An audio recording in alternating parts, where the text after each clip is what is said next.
When a millionaire cheats on his wife of 20 years with their son's tutor, he doesn't expect her to uncover the betrayal and his mother's racist conspiracy to ruin their marriage. But when Olivia shows up in divorce court, wearing that red dress, the game changes forever. Before we get into the story, comment below where in the world you are watching from today. The morning sun shone through the windows of St. Mary's Hospital as Dr. Olivia Stevens finished her morning rounds. At 45, she was at the top of her game, one of the most respected cardiologists in Boston. Walking down the hospital corridor in her white coat, she checked her watch. She had just enough time to make it to Emma's dance recital. "Great work on the Henderson case, Dr. Stevens," said Nurse Jenny, hurrying past with a stack of charts. Everyone at the hospital knew Olivia wasn't just brilliant. She was kind, dedicated, and somehow managed to balance her demanding career with being a mother to 2 teenagers. Olivia smiled, thinking about her family. Her son Marcus was 17 now, getting ready for college applications.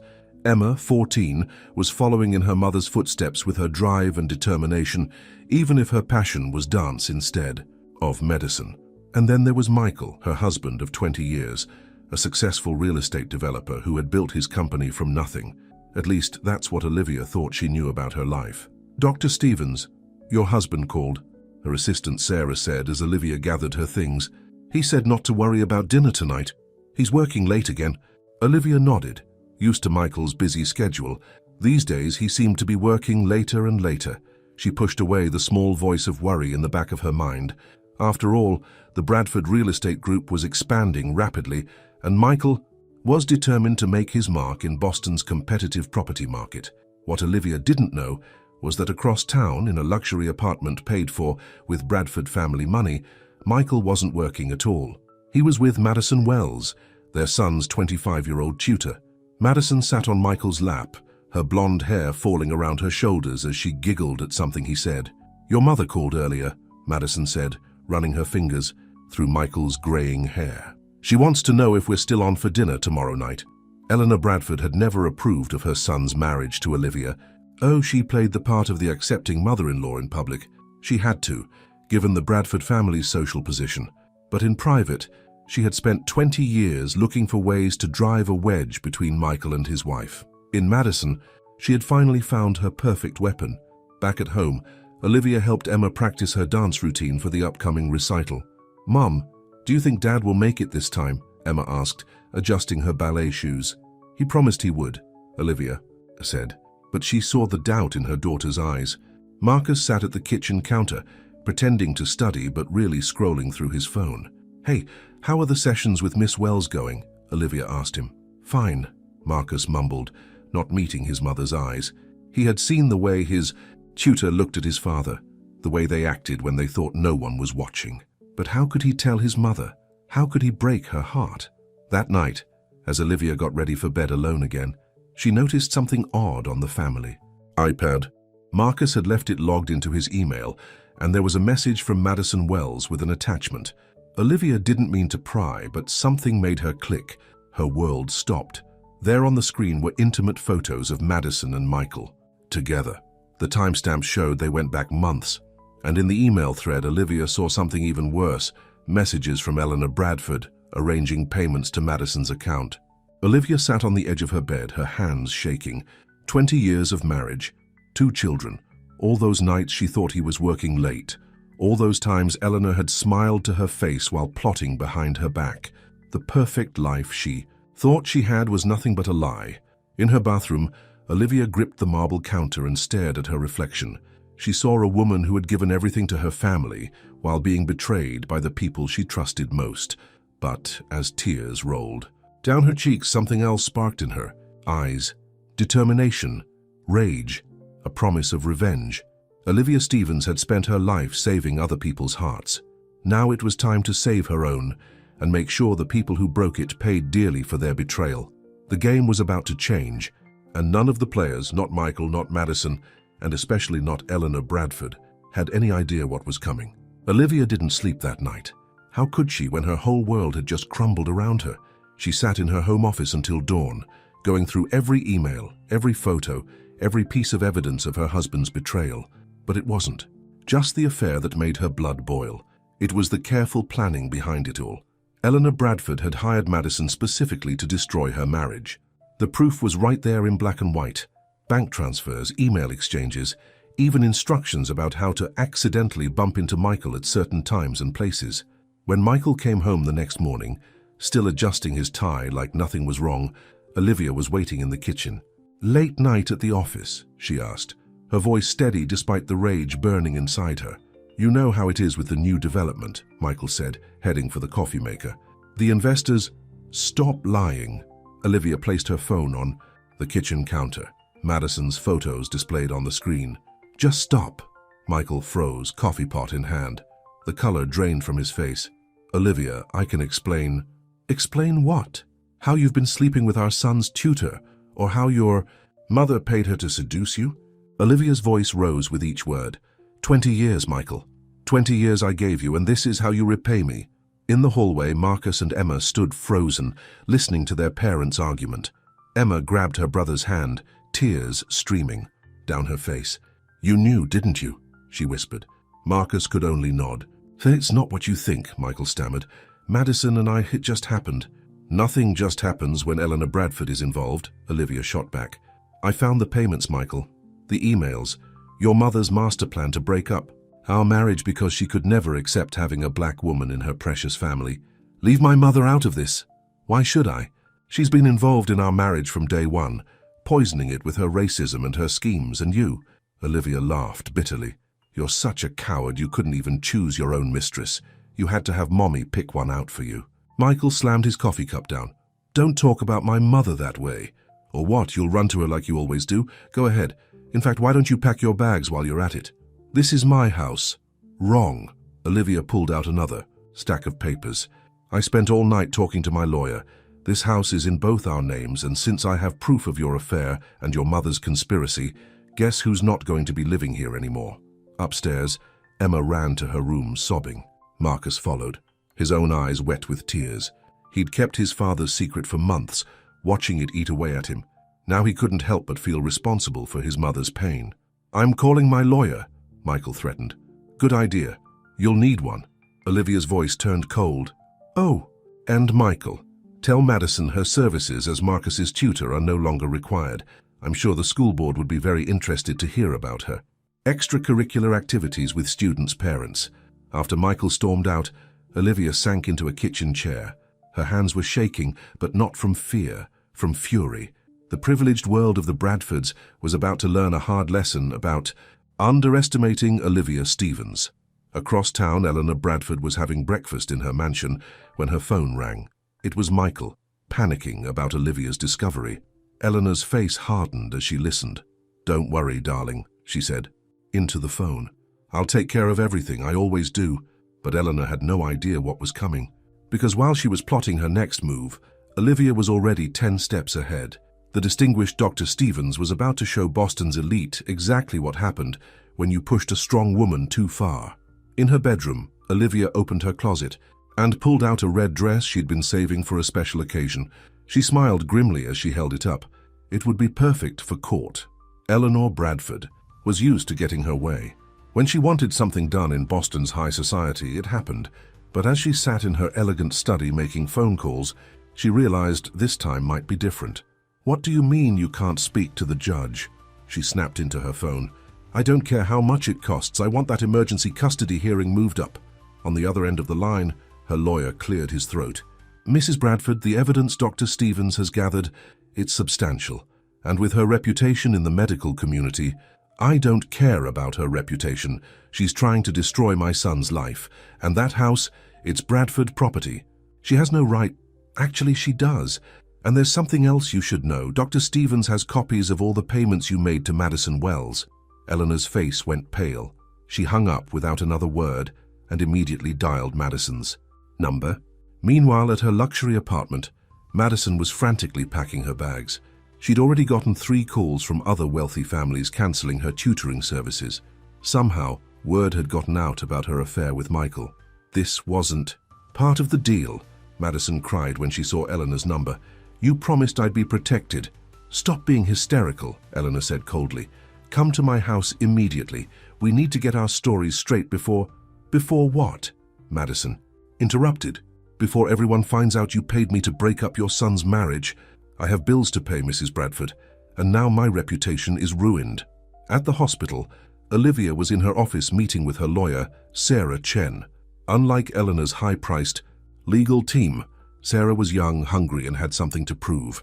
"They're trying to paint you as an absent mother," Sarah explained, spreading documents across Olivia's desk, saying your career came before your family, but I've got statements from Marcus's teachers, Emma's dance instructors, even your hospital staff all testifying to what an involved parent you've been." Olivia nodded, but her mind was on her children. Emma had barely eaten since the confrontation with Michael, and Marcus was drowning in guilt over keeping his father's secret. "Mom?" Marcus appeared in her office doorway, his shoulders slumped. "Can we talk?" Sarah gathered her papers. "I'll give you two a moment." Once they were alone, Marcus broke down. "I'm so sorry, Mom. I should have told you about Dad and Miss Wells. I saw them together at Starbucks months ago, but Dad said it was just a tutoring meeting. Then I found messages on her laptop when she left it open. But I didn't want to hurt you." Olivia pulled her son into a hug. "This is not your fault, baby. None of it. But Grandma Eleanor, she was always so nice to my face. All those Christmas presents, the trips, it was all fake, wasn't it?" "Some people," Olivia said carefully, "are very good at pretending, but we don't have to pretend anymore." That evening at the Bradford mansion, Eleanor was hosting an emergency family meeting. Michael sat slumped in an armchair while Eleanor paced the room. "We need to act fast," she declared. "I've already spoken to Judge Harrison's wife at the country club. If we can prove Olivia's work schedule makes her an unfit mother—" "Stop it, Mother." Michael's voice was tired. "Just stop." "Stop what? Trying to save this family's reputation? Do you have any idea what this scandal could do to Bradford real estate?" "You're the one who caused this scandal," Michael shouted, finally standing. "You never gave Olivia a chance. You hired Madison to destroy my marriage." Eleanor's face hardened. "I did what I had to do. That woman was never good enough for you. Do you think anyone in our circle really accepted her? They tolerated her because of your money, Michael. Nothing more." Neither of them noticed Madison standing in the doorway, recording everything on her phone. She'd learned from Eleanor Bradford herself, always have leverage. Back at home, Olivia was helping Emma with her homework when her phone buzzed. It was a text from an unknown number with a video attachment. "Mom?" Emma asked, seeing her mother's expression change. "What is it?" Olivia played the video, her eyes widening as she heard Eleanor's confession. "That baby girl," she said with a satisfied smile, "is the sound of your grandmother digging her own grave." The next morning, Boston's elite woke up to their worst nightmare. Their private world of prejudice and manipulation exposed on every local news channel. Eleanor Bradford's face was everywhere, her words about Olivia playing on repeat. At the hospital, Olivia walked through a sea of sympathetic faces. Everyone had seen the news. Everyone knew what the Bradfords had done. "Dr. Stevens," Nurse Jenny caught up with her. "The hospital board is meeting right now. They're voting to remove Mrs. Bradford from the fundraising committee." Olivia just nodded. It was only the beginning. Eleanor Bradford was about to learn that every kingdom, no matter how mighty, could fall. The Bradford name had always opened doors in Boston, but now those doors were slamming shut, one by one. Eleanor's phone wouldn't stop ringing, not with calls of support, but with cancellations. The symphony board wanted her to step down. The garden club was re-evaluating her membership. Even her weekly tennis partners suddenly had scheduling conflicts. "This is a nightmare," Eleanor muttered, watching another news report about the scandal. Her perfectly manicured nails drummed against her desk as the reporter repeated her racist comments about Olivia. At his temporary apartment, Michael wasn't doing much better. His business partners were demanding emergency meetings. 3 major clients had already pulled out of deals, citing ethical concerns about working with Bradford real estate. "What am I supposed to do?" Michael yelled into his phone. "Mother, are you listening? The Chapman project just cancelled. That's $15 million. "Don't raise your voice at me," Eleanor snapped back. "I'm trying to fix this. Judge Harrison's wife assured me." "Enough about Judge Harrison's wife. Don't you get it? Your video is everywhere. No judge in Boston will touch our case now." Meanwhile, at the hospital, Olivia was surprised to find the chairman of the board, Dr. James Reynolds, waiting in her office. "Hell of a week you're having," he said kindly. "I wanted you to know the board voted unanimously this morning. We're establishing a new diversity initiative in your name, the Olivia Stevens Fellowship for Underrepresented Medical Students." Olivia sat down, stunned. James, that's incredible. It's the least we can do, and there's something else. We'd like you to head the cardiology department. Across town, Madison Wells was discovering that karma had a sense of humor. As she sat in her lawyer's office, she realized just how badly Eleanor Bradford had played her. The good news, her lawyer said, is that Dr. Stevens isn't pressing charges for your involvement in the conspiracy. The bad news? Your teaching license is under review. But I have bills to pay. That apartment, the apartment Mrs. Bradford rented for you, she's canceled the lease. Madison's face crumpled. Everything she'd been promised was disappearing. But she still had one card to play, her phone with all those incriminating recordings. At school, Emma was surprised to find herself becoming something of a hero. Girls who'd never talked to her before were suddenly sitting with her at lunch, sharing stories about their own experiences with racism and family betrayal. "Your mom is so brave," her friend Sophia said during dance practice. "My aunt went through something similar, but she was too scared to stand up to her in-laws." Emma smiled, thinking about how her mother still made time to help her practice for the upcoming recital, despite everything happening. "Mom says being scared is okay. It's what you do when you're scared that matters." Marcus was having a harder time. Basketball practice wasn't the same with everyone whispering about his family, but things changed when he finally told his teammates the whole story. "Man, you protected your mum when you found out," his best friend Carlos said. "That's what matters. And now you're standing by her. That's real strength." At home that evening, Olivia was helping Emma with her ballet stretches when her lawyer called. "Madison Wells wants to meet," Sarah said. "She says she has more recordings, not just of Eleanor, but of conversations with Michael, too. Apparently he knew about his mother's plan all along." Olivia looked at Emma, peacefully practicing her dance moves, and felt a fresh wave of anger. Michael hadn't just betrayed her. He'd betrayed their children's trust in him. "Set up the meeting," Olivia said firmly. That night, as she helped, waiting with a stack of papers, she'd known Olivia would need them today. The final divorce agreement, the custody arrangement, and something else. Proof that Eleanor's conspiracy went far beyond just Olivia's marriage. "Did you know?" Olivia asked Michael, sliding the documents across the table. "Did you know your mother did this before?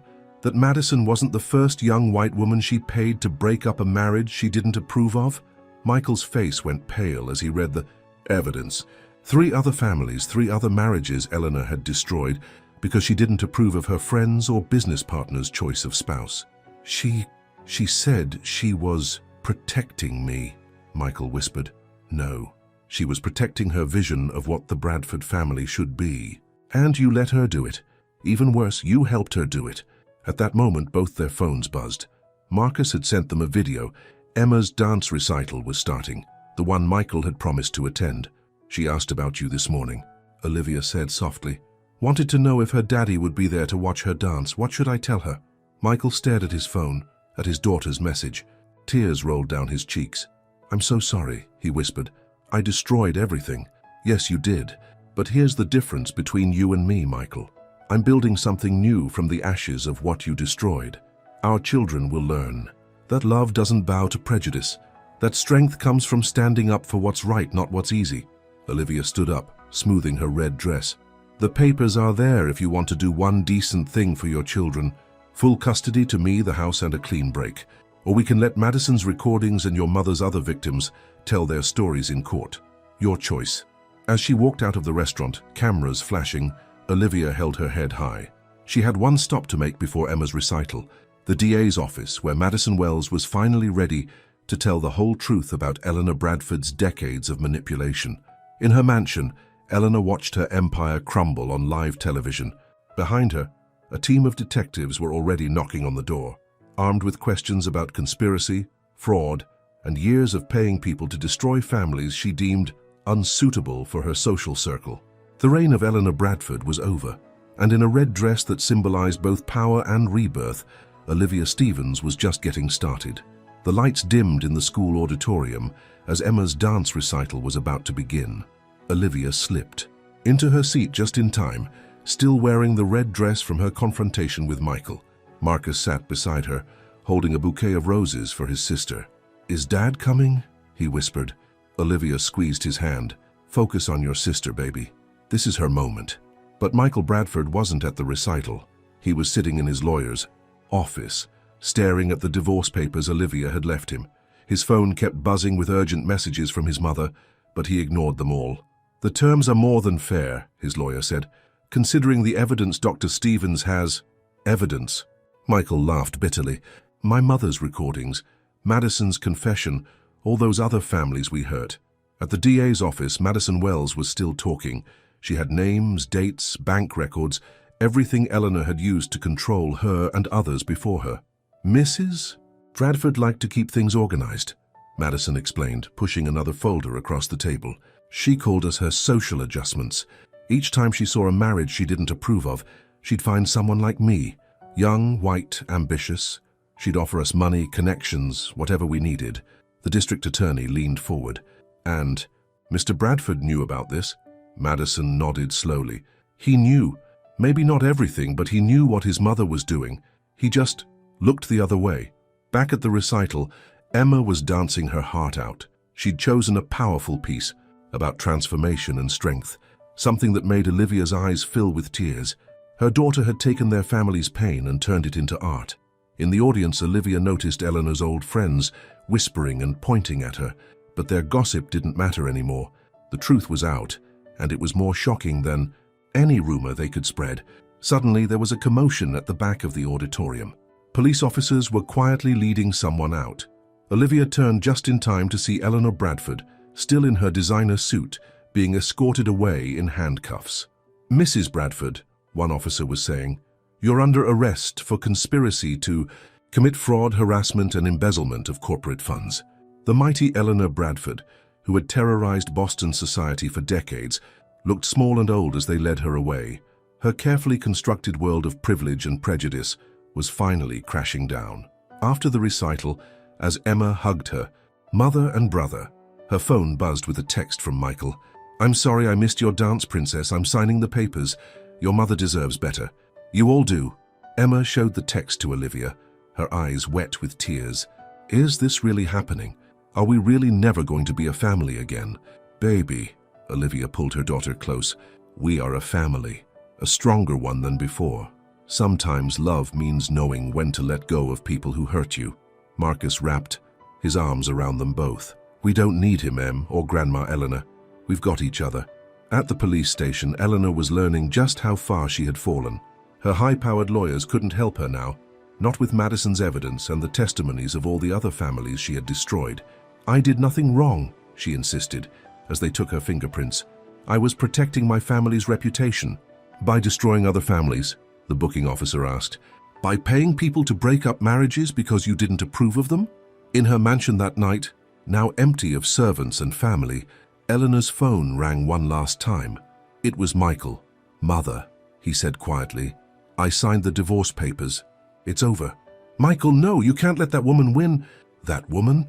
Michael's voice hardened. "Her name is Olivia. She's the mother of my children, and you never gave her a chance because of the color of her skin. I let you poison everything. Good in my life, but not anymore." He hung up, leaving Eleanor alone with the consequences of her actions. Back at home, Olivia tucked Emma into bed like she used to when she was little. "Mom?" Emma asked sleepily. "I'm proud of us, for standing up to Grandma Eleanor, for not letting her win." "Me too, baby, me too." In her own bedroom, Olivia finally took off the red dress. She hung it carefully in her closet, a reminder of the day she took her power back. Her phone buzzed with a message from Sarah Chen. "DA wants to meet tomorrow. They're going after Eleanor's whole network. You started something big, Olivia." Looking in the mirror, Olivia saw a woman who had faced betrayal and emerged stronger. Eleanor Bradford had tried to break her family apart using racism and money. Instead, she had only proven what Olivia had known all along. True strength comes from standing up for what's right, no matter the cost. The morning headlines hit Boston's elite like an earthquake. Bradford scandal expands. Prominent socialite accused of decades of manipulation. Eleanor's arrest photo was splashed across every newspaper in the city, but it wasn't just Eleanor's face in the news. Other wealthy families were being exposed too, the ones who had helped her, who had known about her schemes and said nothing. "The Andersons just cancelled their hospital donation," Dr. Reynolds told Olivia in her new office as head of cardiology. "They're afraid of being connected to Eleanor Bradford." Olivia smiled. "Let me guess, they're suddenly planning a long vacation?" Palm Beach seems to be popular this time of year. All across Boston, Eleanor's former friends were running scared. Some had already fled to their summer homes or overseas properties. Others were hiring crisis management teams, desperate to distance themselves from the scandal. At the DA's office, Madison Wells was still naming names. Mrs. Bradford kept detailed records, she explained. She called it her social cleansing project. Every time she saw an interracial couple or someone she thought wasn't suitable for her circle, she'd start plotting. The prosecutor looked up from her notes. And these other society women helped her? They called themselves the committee, Madison said. They'd meet at the country club every Thursday. Eleanor would assign them targets, families to investigate, marriages to break up. It was like a game to them. At school, Marcus was surprised to find some of his classmates' parents being mentioned in the investigation. The mother of his lab partner had been part of Eleanor's committee. So had his soccer coach's wife. It's crazy, he told Emma over lunch. Remember all those fancy charity events Grandma Eleanor used to host? Turns out they were just covers for their real meetings. Emma pushed her food around her plate. Dad called again this morning. He wants to have dinner with us. What did Mom say? That it's our choice. She won't stop us if we want to see him. Meanwhile, Michael Bradford was learning just how far his mother's influence had reached. As he sat in his office reviewing company files, he found evidence that Eleanor had been using Bradford Real Estate to funnel money to her schemes for years. His phone rang. It was his biggest investor. Michael, we need to talk about your mother's involvement in the company. Across town, Olivia was in a meeting with the hospital board. They weren't just discussing the new diversity initiative anymore. Now they wanted her to lead a complete overhaul of the hospital's community outreach program. Your story has inspired a lot of people, Dr. Stevens, the board chairman said. We've received calls from medical students all over the country. They want to know about the fellowship program you're heading. Olivia thought about all the times Eleanor had tried to make her feel small, unworthy of the Bradford name. Now that same name was becoming synonymous with scandal, while Olivia's star was rising. At the courthouse, Eleanor Bradford's bail hearing wasn't going well. Her lawyer tried to paint her as a concerned mother who had gone too far, but the evidence told a different story. Your Honor, the prosecutor said, Mrs. Bradford didn't just interfere with her son's marriage.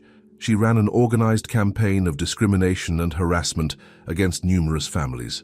We have evidence of at least 12 marriages she deliberately sabotaged because she didn't approve of the couple's racial or social backgrounds. Eleanor sat there in her designer suit, watching her world crumble. Her phone had been seized as evidence. Her friends weren't taking her calls. Even her country club membership card had been cut up and mailed back to her. That evening, as Olivia helped Emma with her homework, she got an unexpected call from one of Eleanor's victims, a woman named Grace Chen. I read about your story, Grace said. 20 years ago, Eleanor Bradford paid someone to break up my marriage to David Richardson. His family owned Richardson Shipping. Eleanor didn't think a Chinese-American woman was good enough for their social circle. Olivia listened as Grace told her story, one that echoed her own experience too closely. Would you be willing to testify? She asked. I've already called the DA, Grace replied. We all have. Every family Eleanor Bradford tried to destroy. We're not staying quiet anymore. Later that night, as Olivia tucked Emma into bed, her daughter asked a question that broke her heart. Mum, do you think Grandma Eleanor ever really loved us? Olivia sat on the edge of the bed, choosing her words carefully.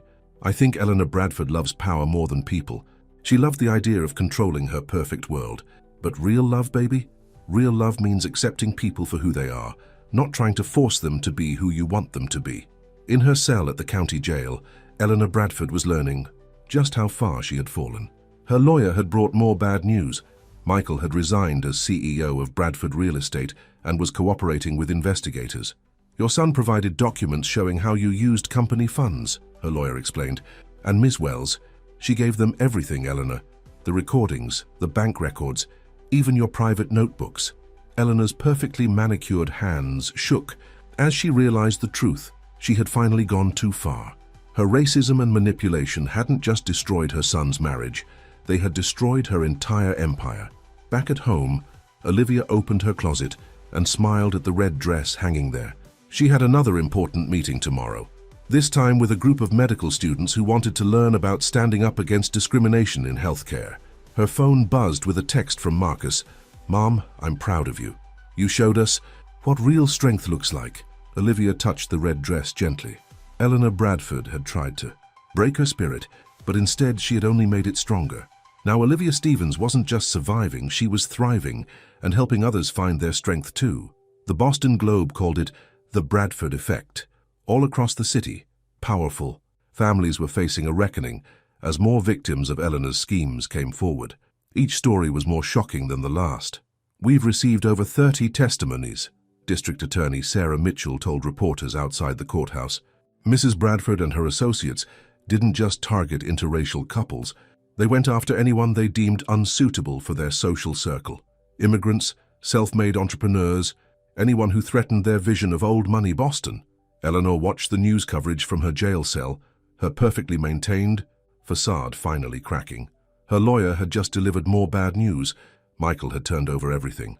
Years of company records showing how she'd used Bradford real estate to finance her schemes. "Your own son, Eleanor," her lawyer said, shaking his head. "He's cooperating fully with the investigation." At Bradford Real Estate, Michael was packing up his office. The board had asked for his resignation, but he'd already decided to step down. As he took down the family photos from his wall, he paused at one of Emma's dance recitals. He hadn't been to a single one this year. His phone buzzed, a text from Marcus.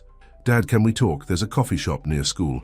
Across town, Olivia was addressing a packed auditorium at the hospital's medical conference. Her story had drawn attention from healthcare professionals nationwide. "Discrimination doesn't always show itself in obvious ways," she told the crowd. "Sometimes it wears designer clothes and hosts charity events. Sometimes it calls itself tradition or protecting the family name. But no matter how it disguises itself, we have to stand against it." In the audience, Emma sat with Marcus, watching their mother with pride. She'd become more than just a respected doctor. She was becoming a symbol of resistance against systemic racism in Boston's elite circles. "Dr. Stevens," a young resident approached after the speech. "I'm a first-generation immigrant. Last year I was passed over for chief resident because certain board members thought I wouldn't fit in after your story came out." "You got the position?" Olivia asked. The young woman nodded, tears in her eyes. "They're reviewing all their policies now. Your courage changed everything." At the country club, Eleanor's former friends were scrambling to save themselves. The committee's Thursday meetings were now being held in lawyers' offices as they faced investigations into their roles in Eleanor's schemes. "Mrs. Whitmore," the investigator said to one of Eleanor's closest allies, "we have evidence that you helped target at least 5 families. Would you like to explain these bank transfers?" Madison Wells, who had once been Eleanor's perfect weapon, was now her biggest threat. Her testimony had opened the floodgates. Eleanor Bradford didn't act alone, Madison told investigators. She had help from judges, business leaders, even some hospital board members.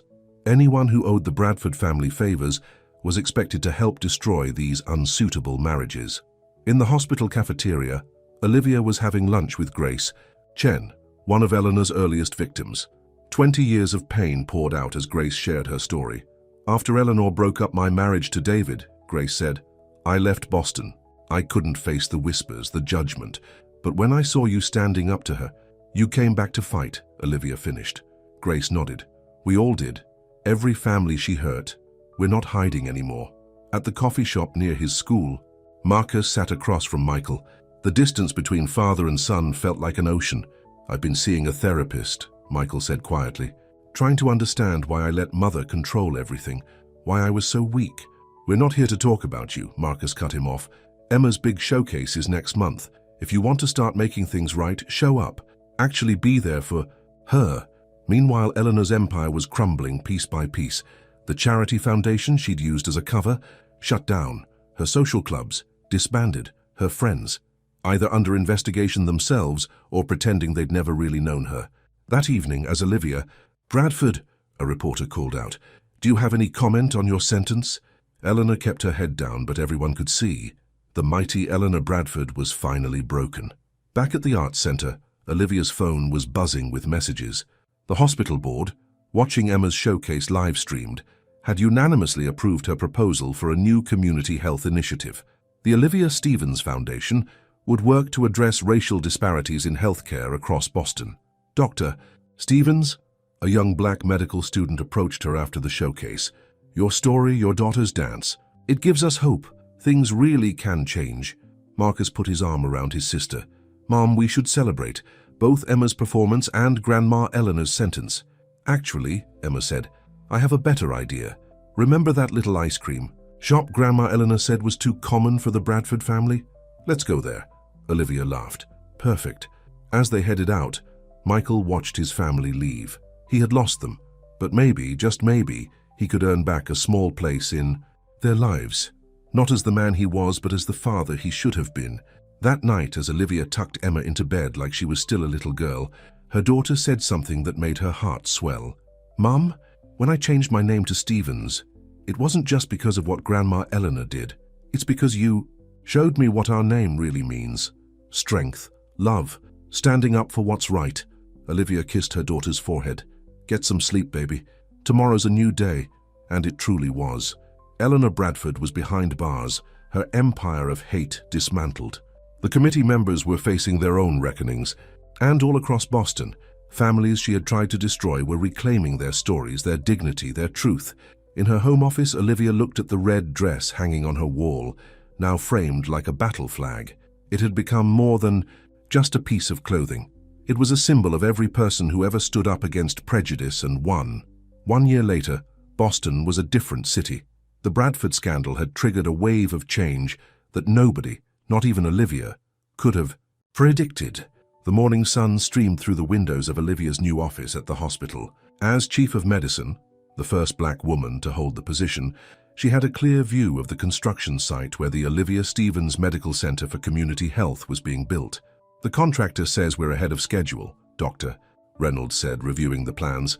"Thanks to the donations from all those former Bradford real estate properties Michael signed over." Olivia smiled, remembering how far they'd come.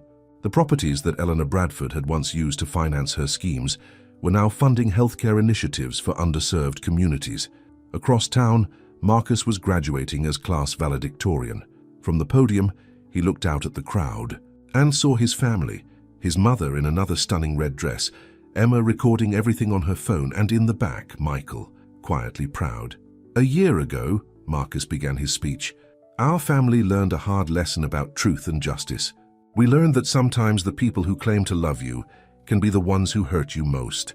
But we also learned that real strength isn't about money or social status. It's about standing up for what's right, no matter the cost." In the audience, Michael wiped away tears. He'd spent the past year in therapy, confronting the damage his mother's racism had done not just to his family, but to his own soul. He was a different man now, not fully forgiven, but slowly earning back his children's trust. Eleanor Bradford watched the graduation too, on a small TV in the prison common room. Her hair was completely grey now, her designer clothes replaced by prison denim.